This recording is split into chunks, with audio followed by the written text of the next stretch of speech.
enjoy ourselves. To think that 25 years have passed since she was banished. What could she have done to deserve so terrible a punishment? Ooh, something awful. She married a mortal. Is that injudicious to marry a mortal? Injudicious? It strikes at the root of the whole fairy system. By our laws, the fairy who marries a mortal dies. But Iolanthe didn't die. No. Because your queen, who loved her with a surpassing love, commuted her sentence to penal servitude for life on the condition that she left her husband without a word of explanation and never communicated with him again. And that sentence of penal servitude she is now serving out at the bottom of that stream?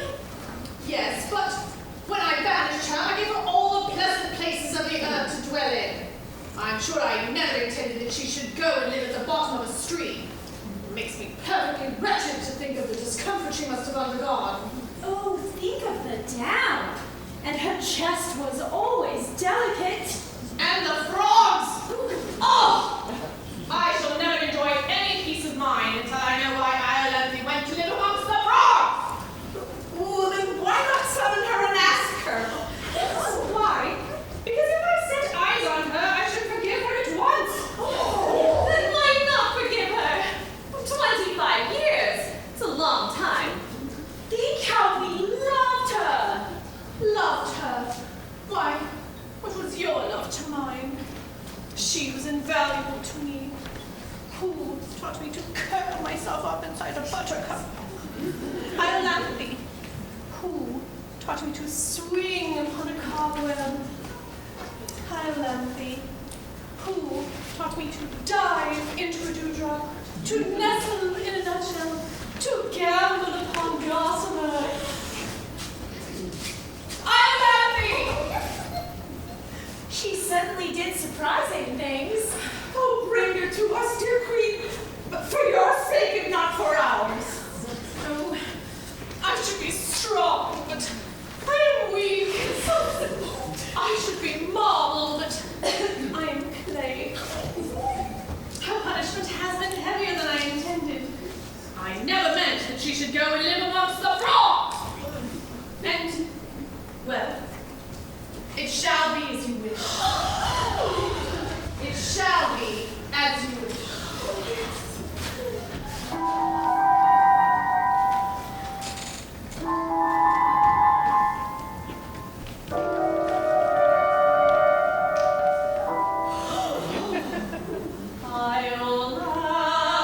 Iolanthe, from my dark exile, thou art so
by your royal command, but he doesn't even know of his father's existence.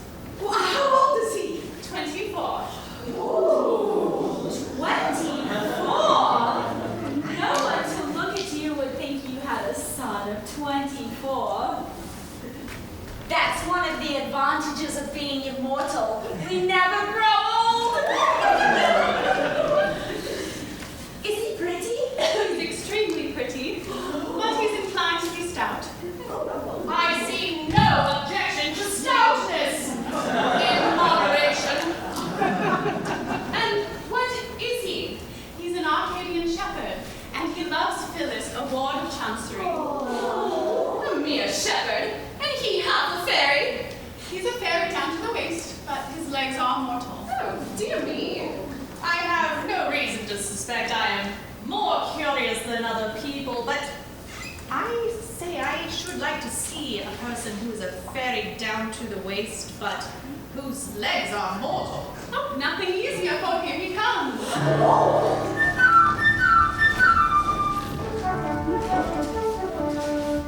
Good morrow, good mother. Good morrow, good morrow. By some means or other, pray banish your sorrow. With joy in your telling my woes with sway, so join in a measure expresses of pleasure. For I'm to be married today, today. Yes, I'm to be married today.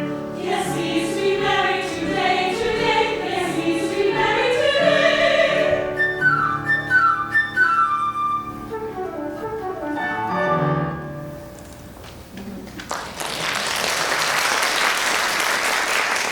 The Lord Chancellor has at last granted your request to marry his beautiful ward, Phyllis. Not he, indeed. To all my tearful prayers he answered me, a shepherd lad is no fit helpmate for a ward of Chancery. I stood in court, and there I sang him songs of Arcady, with flageolet accompaniment, in vain. At first he seemed amused, so did the bard. But quickly wearying of my song and pipe, he bade me get out. A servile usher in crumpled bands and rusty bombazine led me still singing into Chancery Lane. I'll go no more, but marry her today and brave the upshot, be what it may. But who are these? Oh, strap and rejoice with me, for my queen has pardoned me. Pardoned you? Mother, this is good news indeed. And these are my beloved sisters. Your sisters? Well, then they are my aunts. A pleasant piece of news for your bride on her wedding day. Hush, my bride knows nothing of my fairyhood. I dare not tell her lest it frighten her. She thinks me mortal and prefers me so. Oh, well, your fairyhood hasn't done you much good. Much good? My dear aunt, it's the bane of my existence. What's the good of being half a fairy? My body can creep through a keyhole. And what's the good of that when my legs are left dangling behind? I can make myself invisible down to the waist. But that's of no purpose when my legs remain exposed to view. My brain is a fairy brain. But from the waist downward, I'm a gibbering idiot. My upper half is immortal, but my lower half grows older every day. And sooner or later must die of old age. What's to become of my upper half when I've buried my lower half? I really don't know. I see your difficulty, but with a fairy brain, you should seek an intellectual sphere of action. Let's see. I've a borough or two at my disposal. Would you like to go into Parliament? A fairy member, that would be delightful. I'm afraid I should do no good there. You see, down to the waist, I am a Tory of the most determined description. But my legs are a couple of confounded radicals. Another division would be sure to carry me into a wrong lobby. You see, they're 2 to 1, which is a strong working majority. Don't let that distress you. You should be returned as a liberal conservative. And your legs shall be our peculiar care. I see your majesty does not do things by heart. No, we are fairies down to the feet. Very well,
We're to be married. It's the same thing. Well, I suppose it is. But, Streffen, I tremble at the step we're taking. I believe it's penal servitude for life to marry a ward of court without the Lord Chancellor's consent. I should be of age in 2 years. Don't you think you could wait 2 years? 2 years? You can't have seen yourself. Here. Look at that. And tell me if you think it's reasonable to expect me to wait 2 years. No! You're quite right. He's asking too much. One must be reasonable. Besides, who knows what will happen in that time? Why, you may fall in love with the Lord Chancellor himself in 2 years. Yes, he's a clean-nosed gentleman. As it is, half the House of Lords is sighing at your feet. The House of Lords is certainly extremely attentive. Attentive? I should say they are. Why did 25 Liberal peers come down last autumn to shoot over your grass plot? Don't tell me it was the sparrows. Why did 25 Conservative peers come down to fish your pond? Don't tell me it was the goldfish. No, delays are dangerous, and if we're to be married, the sooner the better.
unwanted chance arrive. Already little girls and none are over the age of 21. A pleasant occupation for our rather susceptible chancellor. A pleasant occupation for our rather susceptible chancellor. What though the complimenting line inflates me with legitimate pride, but nevertheless cannot be denied that has its own convenient side. For I'm not so old and I'm not so plain, I'm quite prepared to marry again. There'd be the deuce to pay in the Lord if I fell in love with one of my wards, which rather drives my temper, for I'm such a susceptible chancellor. Which rather drives the temper, for he's such a susceptible chancellor. And every one who any award must come to me for my accord, and in my court I sit all day, giving the little girls a day. With one for him and one for he, and one for you and one for me, and one for thou, and one for thee, but never, oh never, a one for me. It is exasperating for a highly susceptible chancellor. Which is exasperating for a highly susceptible chancellor.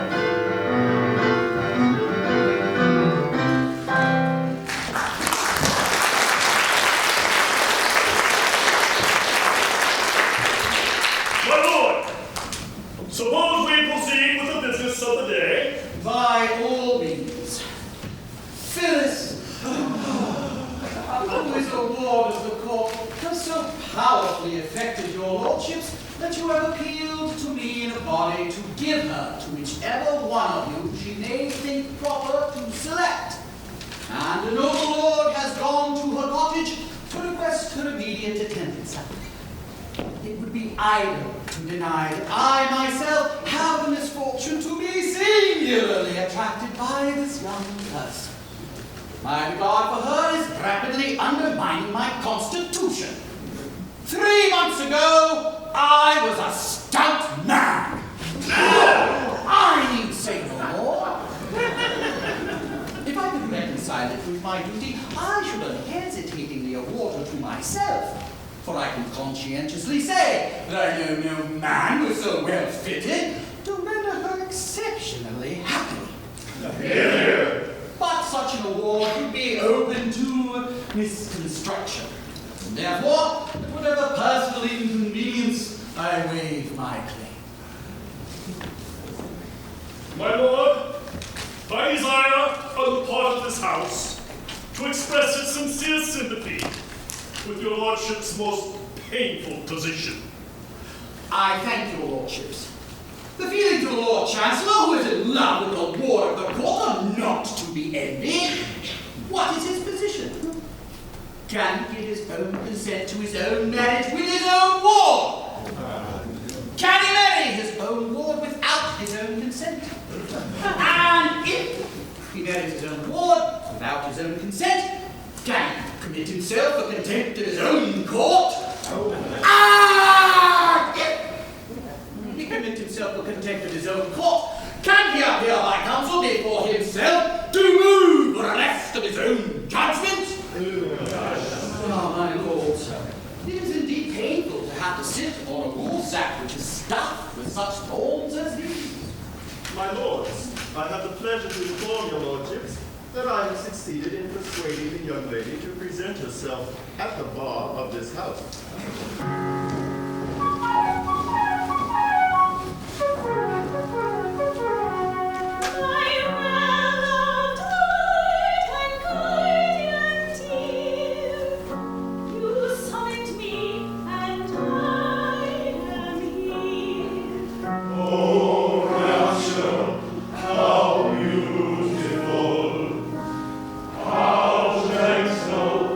How beautiful.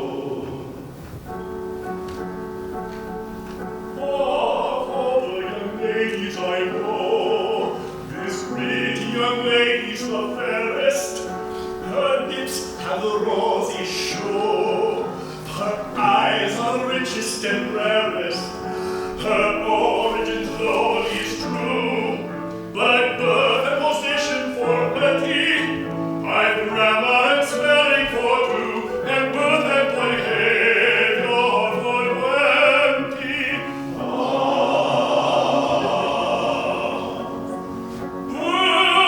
Origin slowly is true, by grammar and spelling for two, but birth and position at 20.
brave our high displeasure, and thus defy our devil command. 'Tis I, young Stratford, mine this priceless treasure.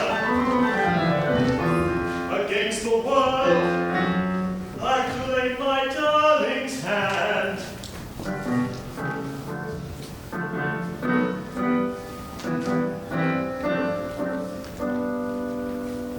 A shepherd I, a shepherd he, of Arcady, betrothed are we, and we to be espoused today. A shepherd he, of Arcady, a shepherd he, of Arcady, betrothed are they, and we to be espoused today.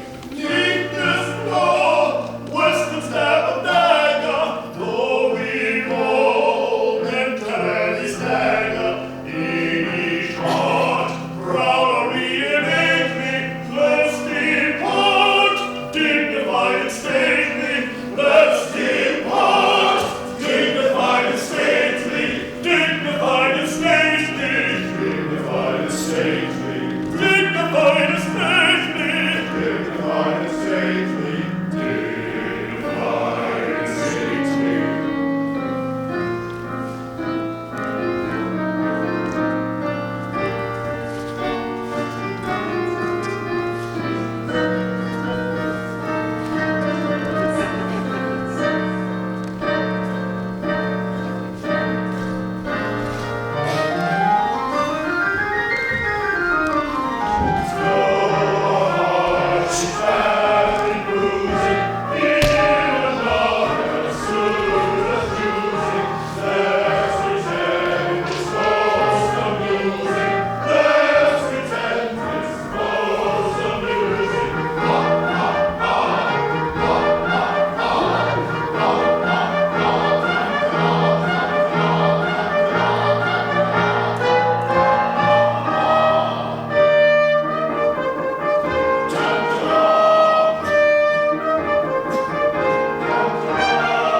Now, sir, what excuse have you to offer for having disobeyed an order of the Court of Chancery?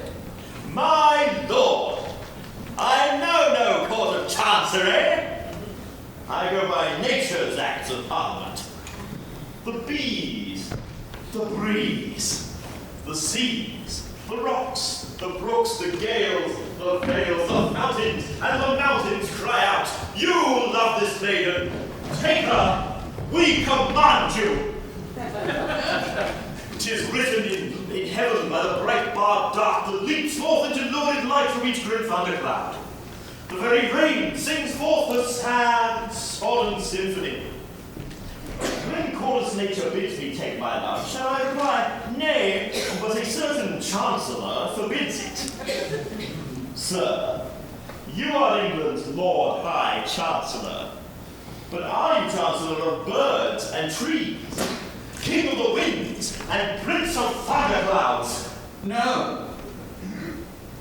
It's a nice point. I don't think that I ever met it before. But my difficulty is at present, there's no evidence before the court that chorus nature has interested herself in the matter. No evidence? You have my word. I tell you that she bade me take my life. Ah, but my dear sir, you mustn't tell us what she told you. It's not evidence. Now, affidavit from a thunderstorm, or a few words or note from a heavy shower, would meet with all the attention they disturb. And do you mean to say that you will apply the prosaic rules of evidence to a case which bubbles over with poetical emotion? Distinctly. strictly before my eyes, and it's to that fact that I owe my advancement to my present distinguished position.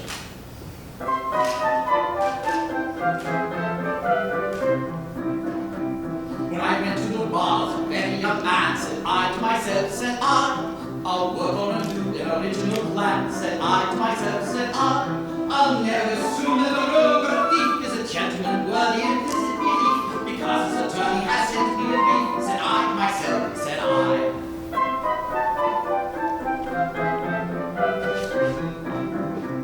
Then I go into court, I will be my recruit, said I to myself, said and I'll never take work I'm unable to do, said I to myself, said my learned profession I'll never disgrace by taking a knee with a grin on my face when I haven't been there to attend to the case, said I to myself, said I.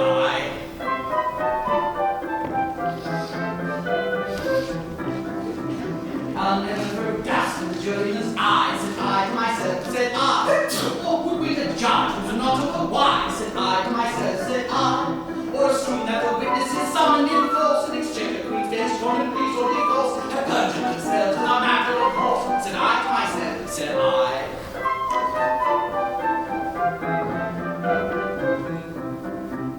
In other professions in which men engage, said I to myself, said the army, the navy, the church, and the stage, said I to myself, said professional licensing can't be too far, no chance of promotion will certainly mark, the fancy will rule my pride and bar, said I to myself, said I.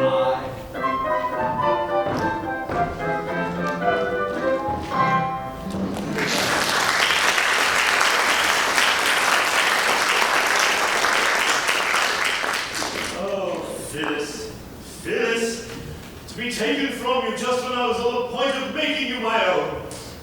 Oh, it's too much. It's too much. My son in tears, and on his wedding day? My wedding day. Oh, Mother, weep with me, for the law has interposed between us, and the Lord Chancellor has separated us forever.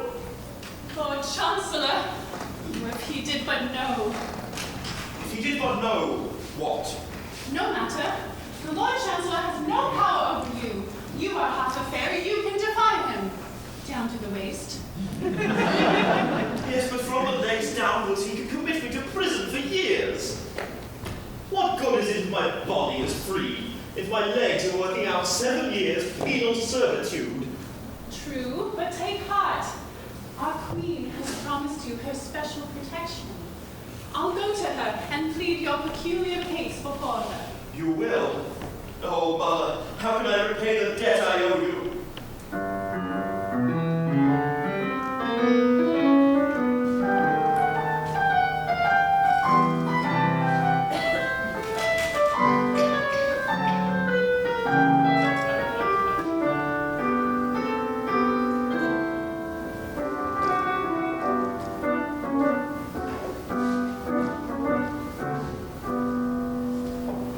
When darkly looms the day, and all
Jesus' brother.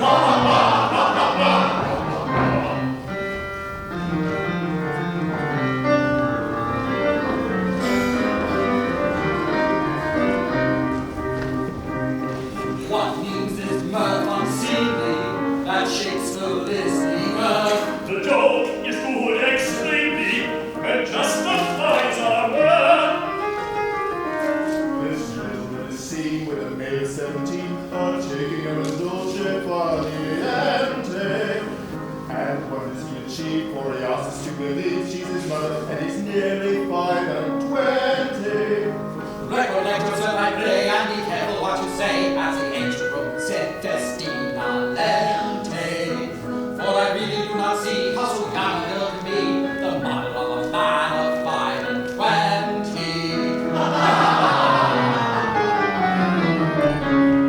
My Lord, of evidence I have no dearth. She has been my mother from my birth. In babyhood, upon her lap I lay, with infant food she moistened my clay. Had she withheld the succor she supplied, my hunger quenched Strephon might have died. Had that refreshment been denied, indeed our Strephon might have died. Had that refreshment been denied, indeed our Strephon might have died. But as she's not his mother, it appears, why weep these not unnecessary tears? And by what law should we so joyously rejoice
when lovers will be talking to another. Oh, fine, a 70s a road. I tell her very plainly that the lady is my mother. Tell-a-diddle, all day. She won't believe my statement and declares we must be parted because of a career double dealing I have started. And gives a hand to one of these and leaves me broken-hearted. Tell-a-diddle, all day. The crew wants to concentrate the lovers from each other. Oh, fine, our second's not a rogue. You've done him an injustice, for the lady is his mother. Taradiddle, total lay. That big round pizza is turned as well as any other. I didn't see her face, but if they followed one another, and she was 17, I do believe it was his mother. Taradiddle, Total lay.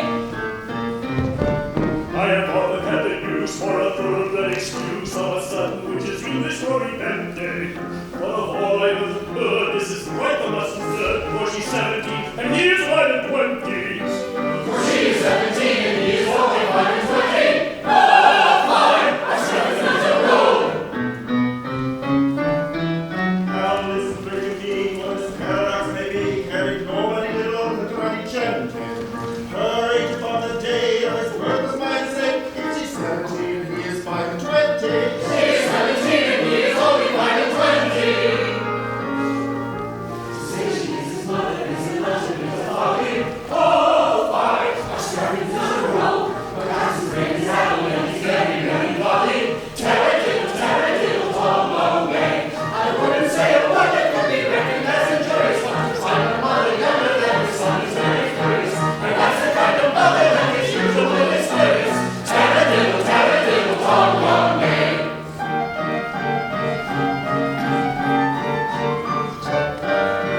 Go away, madam, I should say, madam, you display, madam, shocking taste. It is rude, madam, to intrude, madam, with your rude, madam, blatant face. You come here, madam, you come here, madam, you come here, madam, I am one. You're aware, madam, what you dare, madam, so take care, madam, and be gone. Let us say, madam, I should say, madam, they display, madam, shocking taste. It is rude, madam, to allude, madam, to your rude, madam, brazen face. We don't fear, madam, any fear, madam, though my dear, madam, this is one. They will stare, madam, when aware, madam, what they dare, madam, what they done. Bearded by these puny mortals, I will launch from fairy portals all the most amazing thunders in my armory of wonders. Should they launch terrific wonders, who would then repent their blunders? Let us say, madam, I should say, madam, they display, madam, shocking taste. It is rude, madam, to allude, madam, to your rude, madam, brazen face. We don't fear, madam, any fear, madam, though my dear, madam, this is one. They will stare, madam, what you dare, madam, what they dare, madam, what you dare, madam, what they dare.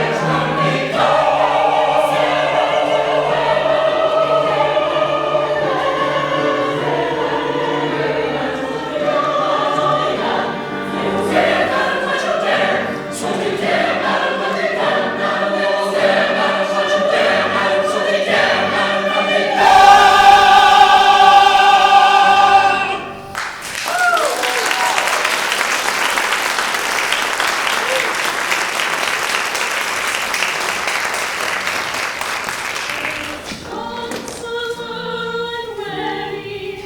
It's highly necessary. Your tongue to teach respectful speech.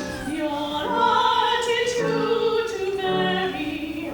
Your manners so merry. You go free. Are out of place when face to face with an influential fairy. We never knew we were talking to an influential fairy. A plague on this spaghetti, I mean a nice quantity of hasty tone with dames unknown. I ought to be more chary. It's seems that she's a fairy from Anderson's library, and I took her for the proprietor of a lady's seminary. For the proprietor of a ladies' seminary. When next your houses do assemble, you may tremble. Our wrath, when gentlemen offend us, is tremendous. They meet who underrate our calling, doom appalling. Take down our sentence as we speak it, and he will wreak it. Oh, spare us! Henceforth strand cast away, grousing pipes and rabbits all gay, flocks and herds that bleat and low, into Parliament you shall go. Into Parliament ye shall go, backed by our supreme authority, he'll command the large majority. Into Parliament, Parliament, Parliament, ye shall go. Into Parliament, ye shall go. Into Parliament, Parliament, Parliament, ye shall go. Into Parliament, ye shall go. In the parliamentary hive, liberal conservative, big or Tory, I don't know, but into Parliament you shall go. Into Parliament ye shall go, backed by our supreme authority, he'll command the large majority. Into Parliament, Parliament, Parliament, ye shall go. Into Parliament ye shall go. Into Parliament, Parliament, Parliament, ye shall go. Into Parliament ye shall go.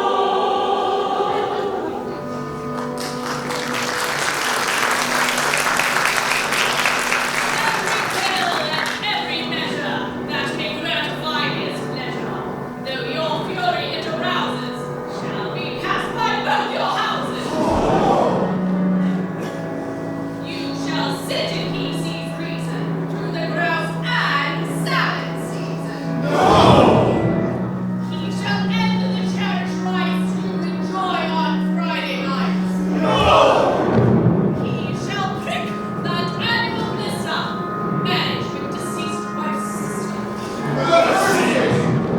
Titles shall ennoble then all the common council burn.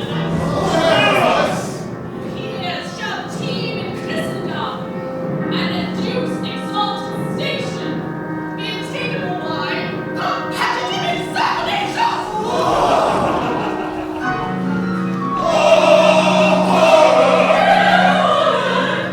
They can't assemble, for I will dear, that makes them tremble.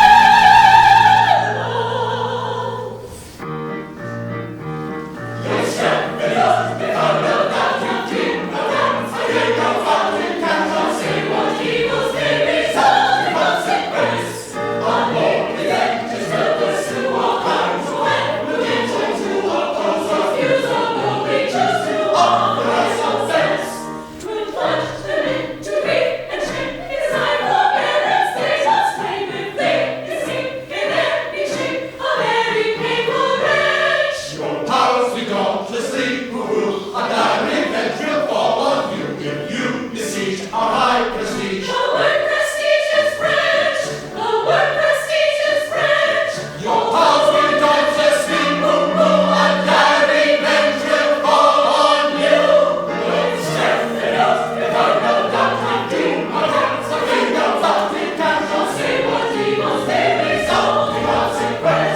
My Lord, this hour you shall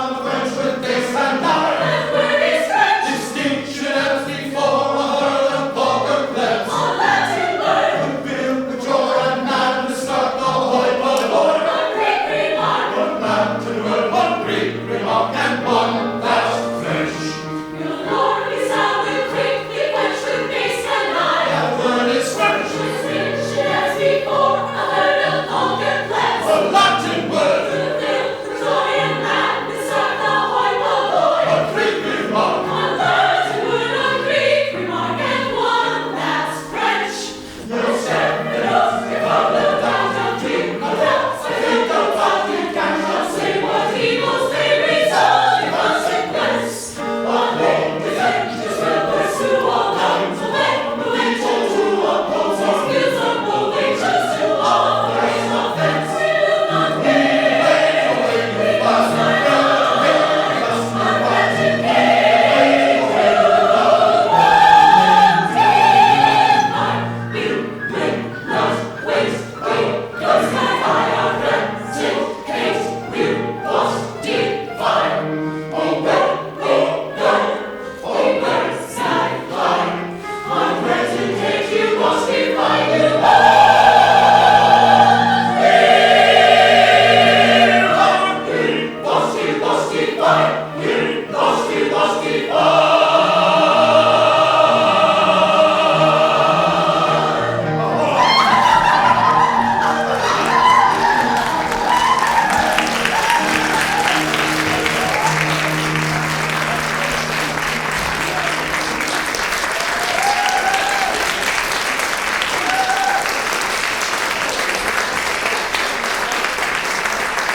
assuming that he's got any.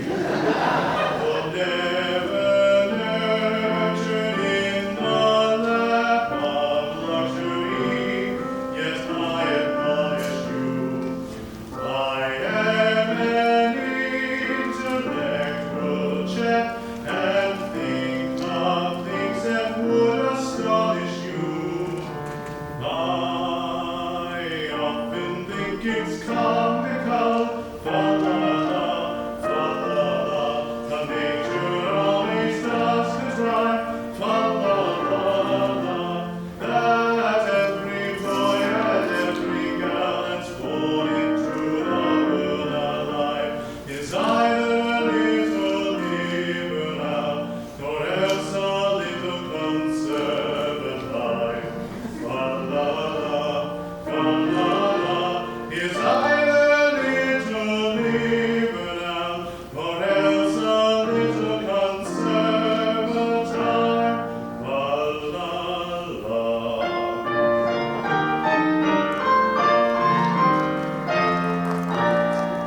When in that house MPs divide if they've a brain and cerebellum too, they've got to leave that brain outside and vote just as the leaders tell them to. But then the prospect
tonight is the second reading of his bill to throw the peerage open to competitive examination.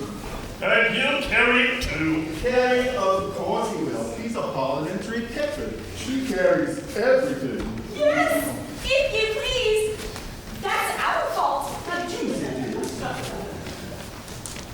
Yes, we influence the members, and he votes just as we wish him to.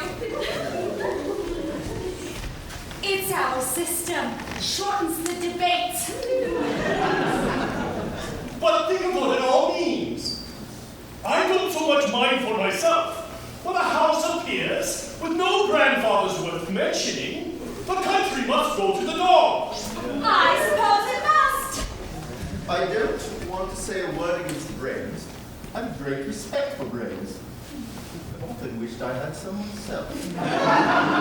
But when a house appears composed exclusively of persons of intellect, what's to become of the House of Commons? I hadn't thought of that. This comes of women interfering in politics. It so happens that if there is an institution in Great Britain which is not susceptible of any improvement whatever, it is the House of Peers.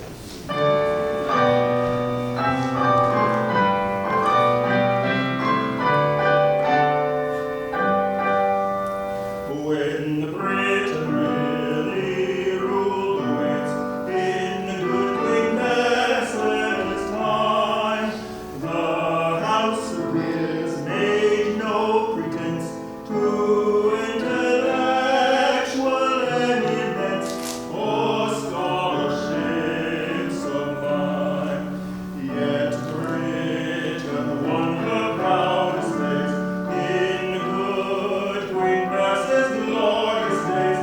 Yet Britain won her proudest days in good Queen Bess's glorious days. Yes, Britain won her proudest days in good Queen Bess's glorious days. When Wellington thrashed Bonaparte, as every child can tell, the House of Peers throughout the war did nothing in particular, and did it very well. Yet Britain set the world ablaze in the good King George's glorious days. Yet Britain set the world ablaze in good King George's glorious days. Yes, Britain set the world ablaze in good King George's glorious days. And while the House of Peers remote its legislative hand, and noble statesmen do not wish to interfere in matters which they do not understand, as bright will shine Great Britain's rays as in King George's glorious days, as bright will shine Great Britain's rays as in King George's glorious days. As bright will shine Great Britain's rays as in King George's glorious days.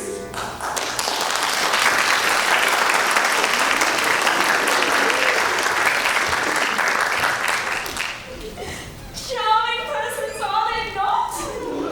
Distinctly, for self-contained dignity combined with airy condescension. Give me a British representative peer. Then pray stop this protégé of yours before it's too late. Think of the mischief you're doing. But we can't stop him now. Aren't they lovely? Why did you go and defy us, you great beast? You may do as you please. Don't go.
not death to wish to marry a mortal.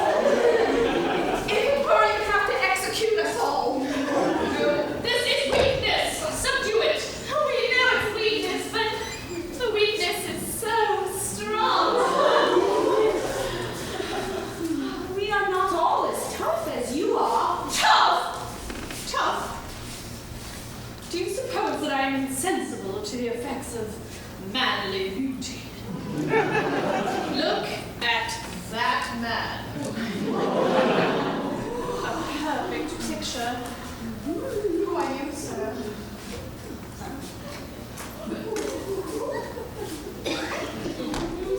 Frank Willis, B Company, 1st Battalion, Grenadier Guards.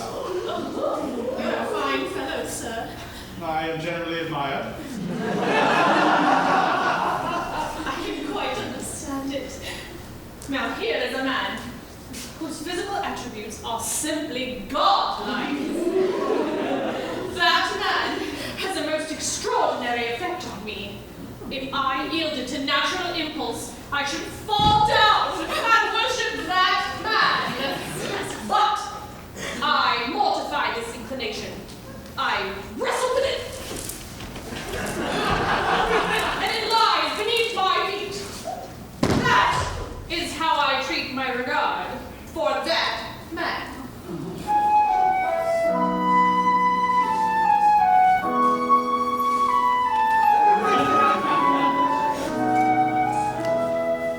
Oh, foolish thing, think you be honest? His brain will be my fools.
better spirits. I'm engaged to 2 noblemen at once. That ought to be enough to make any girl happy, but I'm miserable. Don't suppose it's because I care for Strephon. I hate him. No girl could care for a man who goes about with a mother considerably younger than himself. Phyllis, my darling. Phyllis, my own. Don't! How dare you! But perhaps you're the 2 noblemen I'm engaged to? I am one of them. I am the other. Then, my darling, my own. Well, have you settled which it's to be? Not altogether. It's a difficult position. It would hardly be delicate to toss up. On the whole, we'd rather leave it to you. How can it possibly concern me? You are both earls. You are both rich. And you are both plain. So we are. At least I am. So am I. No, no. I am indeed very plain. Well, perhaps you are. And there's really nothing to choose between you. If one of you would forgo his title and distribute his estates among his Irish tenantry, why then, I should then see a reason for accepting the other.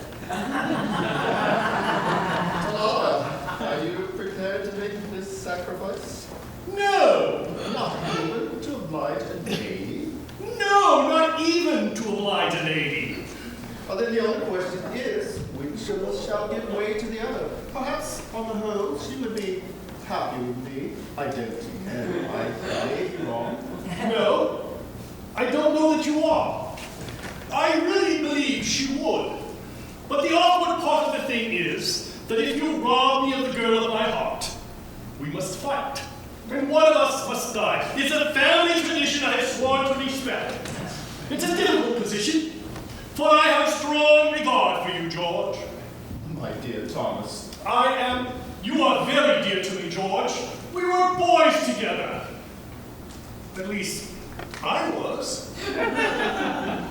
If I were to survive you, my existence would be hopelessly embittered. Then, my dear Thomas, you must not do it. I say it again and again, and each will have this effect upon you. You must not do it. No. If one of us is to destroy the other, let it be me. No! By our boyish friendship, I implore you. Well, be it so. But no! I cannot consent to an act that would crush you with unavailing remorse. But it would not do so. I should be very sad at first. Oh, who would not be? But it would wear off. I like you very much, but not perhaps as much as you like me. George, you are a noble fellow, but that telltale tear betrays you. No, George, you are very fond of me, and I cannot consent to giving you a week's uneasiness on my account. But my dear Thomas, it would not last a week. Remember, you leave the House of Lords. On your demise, I shall take your place. Oh, Thomas, it would not last a day. I really hope you 2 aren't going to fight about me. It's really not worthwhile. Well, I don't believe it is. Nor I. Sacred ties of friendship are paramount. Oh, perhaps I may incur your blame. The things of you I would not do in friendship's name. And I may say I think the same, not even love should rank above through friendship's name. Then freely be mine the name, forget your praise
my rest. Love, hopeless love, my ardent soul encumbers. Love, nightmare-like, lies heavy on the chest, and weaves itself into my midnight slumbers.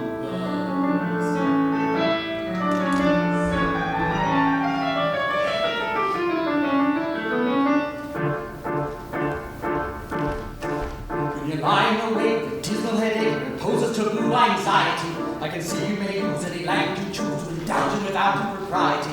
Your brain is on fire, the bedrooms conspire, your usual stomach to plunder you. As your counterpane goes and uncovers your toes, and your sheets are moving from under you. And the blanketing tingles, you feel like it's pickles so terribly sharp as the prickly. And you're hot and you're cross and you're tunnel and tossed, there's nothing to do in the digging. Then the bed goes all creep to the ground and they keep and you people all up in a tangle. Next your pillow is lying to the light and declines to the knee at its usual angle. You get them and pull in the form of a dove for eyeballs and head of the aching. But your slumbering teeth are just horrible dreams that you'd very much better be waking. Do you dream you are crossing the channel and tossing out to the skin of a bench, which is something between a large bathing machine and a very small second-class hedge. And you're giving a drink and the ice will lead to a party of friends and relations. They're allowing us home and they all give on board to square such ridiculous stations.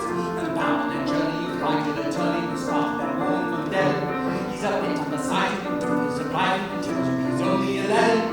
You're driving like that with a singular lad by the pilot ship's now a four-wheeler. And you're playing around games and he calls you back then and you turn the tires to the dealer. But this comes down to you throw up your hand and you find it was cold as an icicle. In your shirt and your socks are lasso, go watch us, he's already playing on a bicycle. And he and the crew are on bicycles too, just on how our investment. And he's telling the toss of the particulars of the company he's interested in. It's a scheme of devices to get at low prices or voodoo the cables, which tickle the sailors by treating the tailors as though they were all entertainers. You get him to fade into plant a small trade will take off his boots with a boot tree, and his leg to root his nose from shooting a blossom, but like a fruit tree. From the green roof of the tree you get grapes and blue pea, cauliflower, pineapple, and clambers. Other pieces of lunch and round and plastic guns and bandits. The shells of the penny, ever so many are taken by Alpenrose and Penny, and just as the few are not to keep you away from the shout of despair. You're a regular rag with a crick in your neck, no wonder you swallow your head on the floor, you needles and pins when you're sore to your shins and your flesh is creeping, your legs are trip, you grabbing your toes and I'm flying your nose, and some blood in your lung and a feverish tongue and a thirst for intense and a jealous and happy sleeping clover. But the darkness is past, it's gay like glass, and the night is big long, ditto my song. And thank goodness they're both of them over.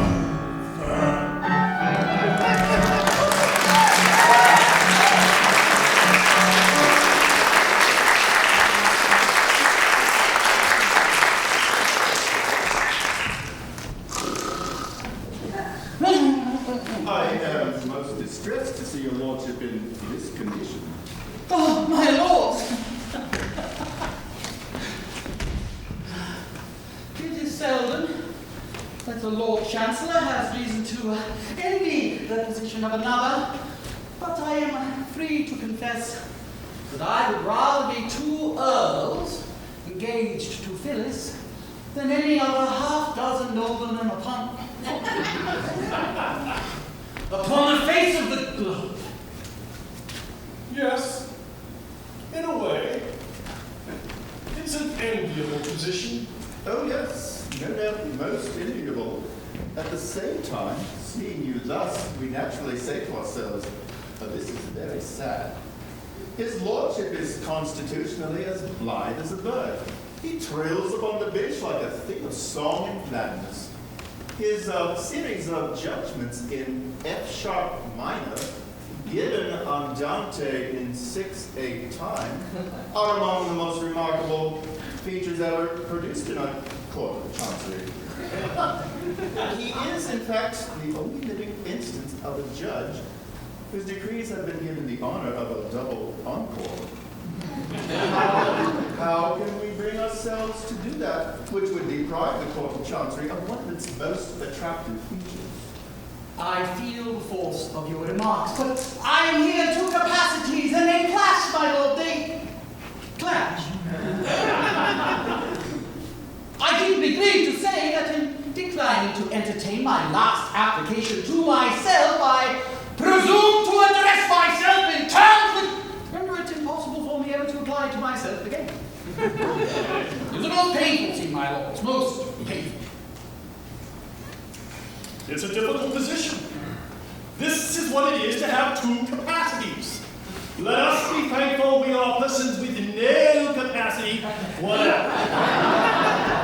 But take courage. Remember, you are a very just and kindly old gentleman, and you need have no hesitation in approaching yourself, so that you do so respectfully and with a proper show of deference. Do you really think so? Well, I will nerve myself to another effort, and if that fails, I resign myself to my fate.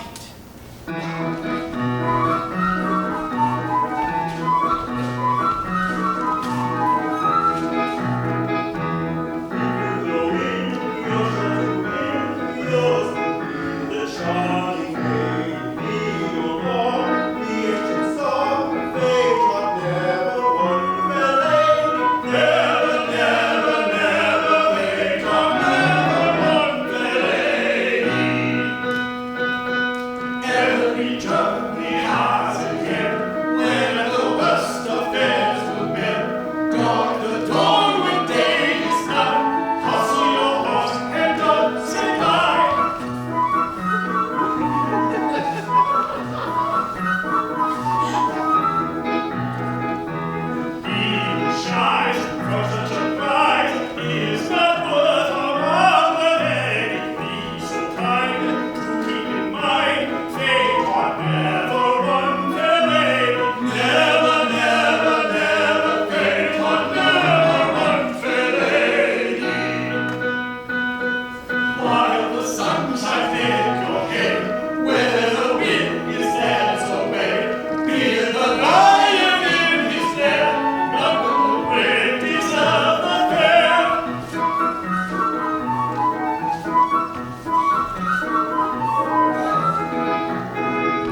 one leads both parties as I do.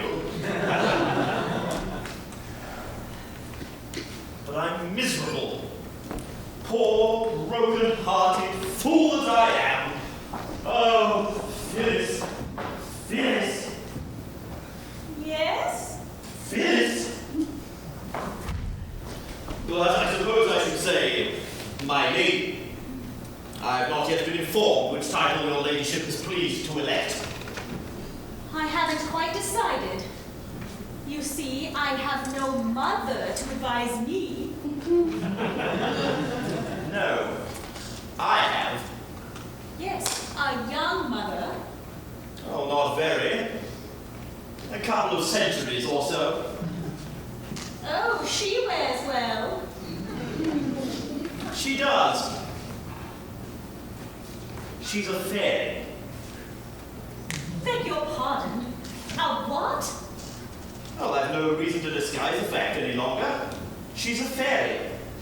A fairy? Well, that would account for a good many things. And then I suppose you're a fairy. I'm half a fairy. Which half? The upper half, down to the waistcoat. Dear me. And there's nothing to show it. Don't do that. Why didn't you tell me this before? I thought you would take a dislike to me. But as it's all off now, you may as well know the truth. I'm only half a mortal. I'd rather have half a mortal I do love than half a dozen that I don't. Oh, I think not. Go to your half dozen. It's only two, and I hate them. Please, forgive me. I don't think I ought to. Besides, all sorts of difficulties will arise. You know my grandmother looks quite as young as my mother. So do all my aunts.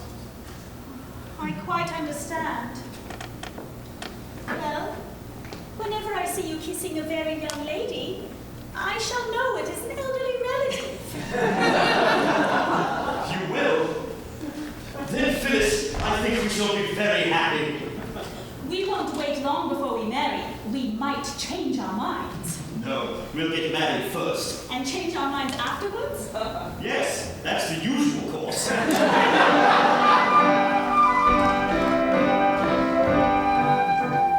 If we're weak enough to tarry ere we marry you and I, of the feeling I inspire you may tide up by. 4 years of flowing offers, blessed offers, taxes by. I do think we should not tarry ere we marry you and I.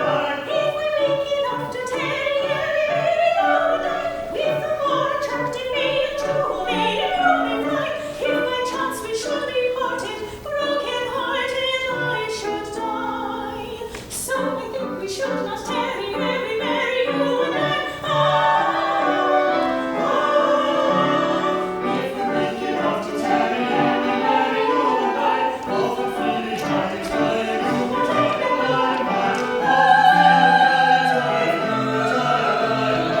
If we're weak enough to tarry ere we marry you and I, of the feeling I inspire you may tide up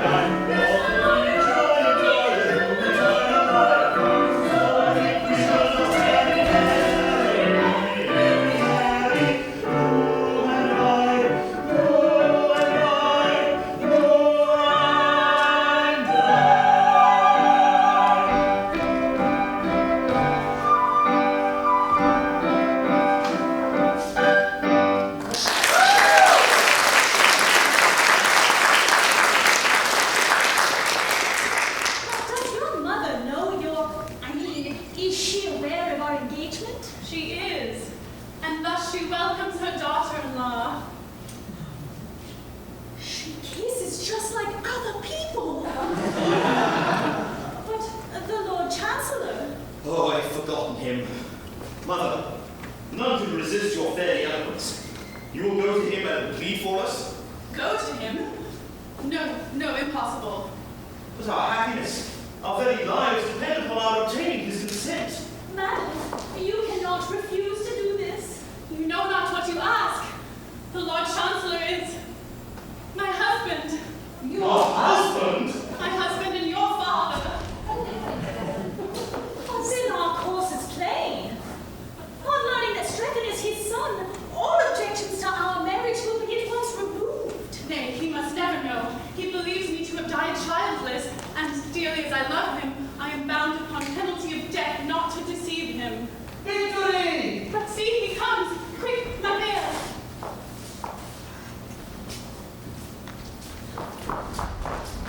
Victory! Success has crowned my efforts, and I may consider myself engaged to Phyllis. At first, I wouldn't hear it. It was out of the question. But I took heart, and I pointed out to myself that I was no stranger to myself. That in point of fact, I had been personally acquainted with myself for some years. This had its effect. I admitted that I had watched my professional advancement with considerable interest. I handsomely added that I yielded to no one in admiration of my private and professional virtues. This was a great point gained. I then endeavored to work upon my feelings. Conceive my joy when I distinctly perceived a tear glistening in my own eye.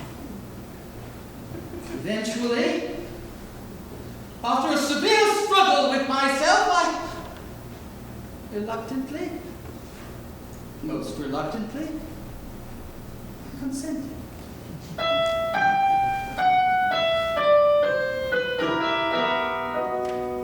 My lord, I softly touch your feet, I kneel.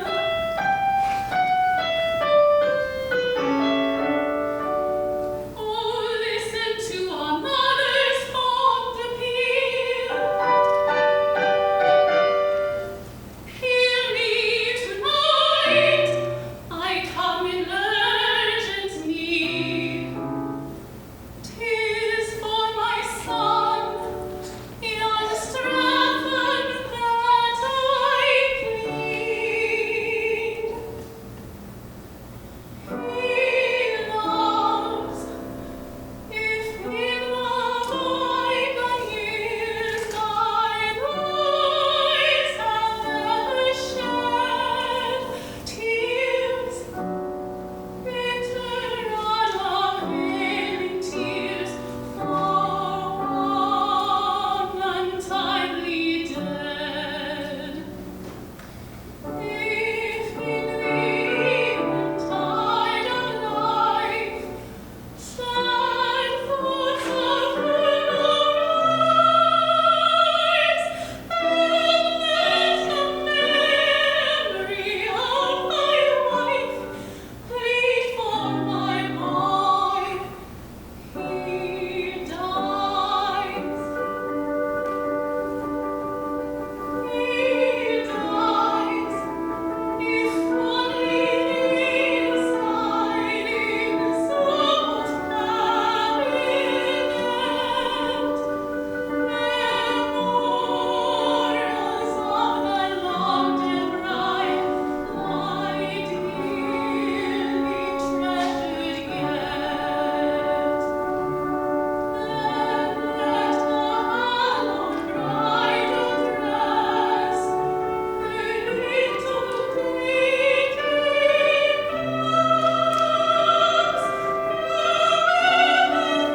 flowers, her finished dress, plead for my boy, he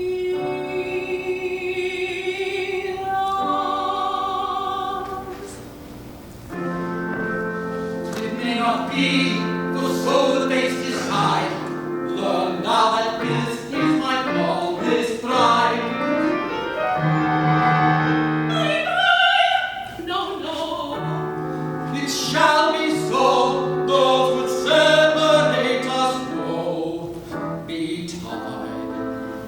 My doom thy lips have spoken, I plead in vain.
subtleties of the legal mind are equal to the emergency. It is really quite simple. The insertion of a single word will do it.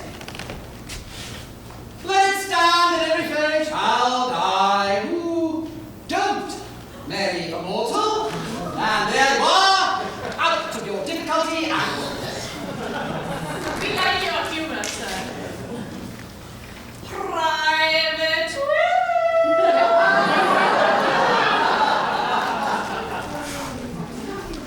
Mom? To save my life, it is necessary that I marry at once. How should you like to be a fairy guardsman?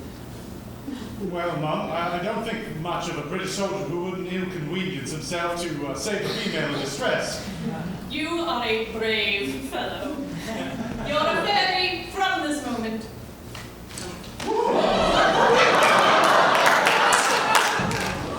And you, Iolanthe, what say you? Will you join our ranks? Well, now that the peerage is to be taken entirely from persons of intelligence, I really don't see what use we are down here. Do you, Trelawney? None whatever. Good. Then away we go to fairyland.